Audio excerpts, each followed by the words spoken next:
వారి ప్రధాన ప్రతిపక్ష నాయకుడిని ఏదో అనిపించాలనే ఉబలాటం ఎక్కువ కనిపిస్తుంది.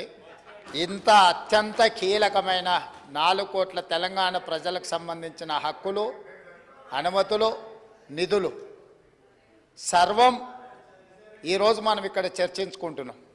ఇంత కీలకమైన సందర్భంలో ప్రధాన ప్రతిపక్ష నాయకుడు గారు ఇక్కడికి వచ్చి 15 సంవత్సరాల తెలంగాణ ఉద్యమం, 10 సంవత్సరాల తెలంగాణ రాష్ట్ర ముఖ్యమంత్రిగా 25 సంవత్సరాలు పనిచేసిన అని గొప్పగా చెప్పుకుంటూ ఉంటారు. ఎప్పుడు వీళ్ళేమో భజన చేస్తూ ఉంటారు.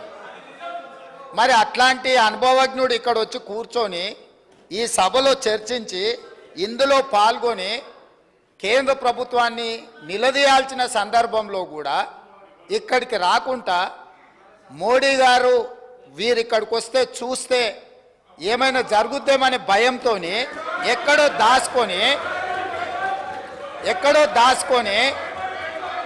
ఇక్కడ వీళ్ళని పంపించి వీళ్ళ అధ్యక్ష మాట్లాడేది తెలంగాణ రాష్ట్ర ముఖ్యమంత్రిగా కేంద్ర ప్రభుత్వం నిన్న ప్రవేశపెట్టిన బడ్జెట్లో తెలంగాణకు జరిగిన అన్యాయాన్ని, నిధులను, అనుమతులకు సంబంధించి నిన్నటికి నిన్న స్పష్టంగా మా మంత్రివర్గ సహచరులకు చెప్పడమే కాకుండా ఈరోజు ఈ సభలో ఈ తీర్మానాన్ని ప్రవేశపెట్టి అందరి అభిప్రాయాలను తీసుకొని ఈ తెలంగాణ రాష్ట్రానికి న్యాయం చేయాలని మా ప్రభుత్వం ముందుకొచ్చింది.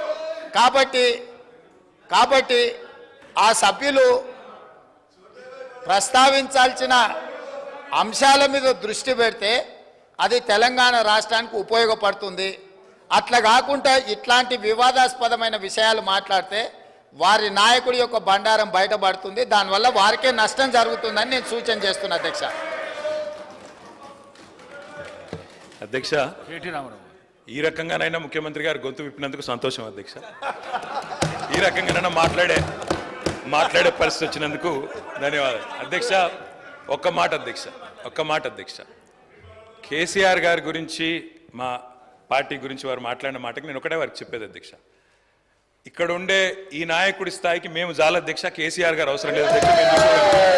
ఆయన వచ్చినా రాకున్నా తప్పకుండా సమాధానం చెప్పే సత్తా మాకుంది. మీ సత్తా తెలుసు, మీరు ఇక్కడ ఉండి అక్కడ పోయిన వాళ్ళే, మీ సత్తా తెలుసు. కేసీఆర్ గారు అవసరం లేదు మీకు, మేము సరిపోతాం. మాకు సమాధానం చెప్పండి చాలు మీరు. అధ్యక్ష వారు అన్నారు అధ్యక్ష తీర్మానం అని. అసలు తీర్మానం ఎక్కడ ఉంది అధ్యక్ష? మాకైతే కాపీ రాలే. ముఖ్యమంత్రి గారు అంటున్నారు తీర్మానం ప్రవేశపెట్టిన. తీర్మానం ఏది అధ్యక్ష? అసలు మీరు ప్రవేశపెట్టిన తీర్మానం ఏది శ్రీధర్ బాబు గారు? మీరు legislative affairs minister, where is the resolution లేకుండా చర్చ ఏంది అధ్యక్ష?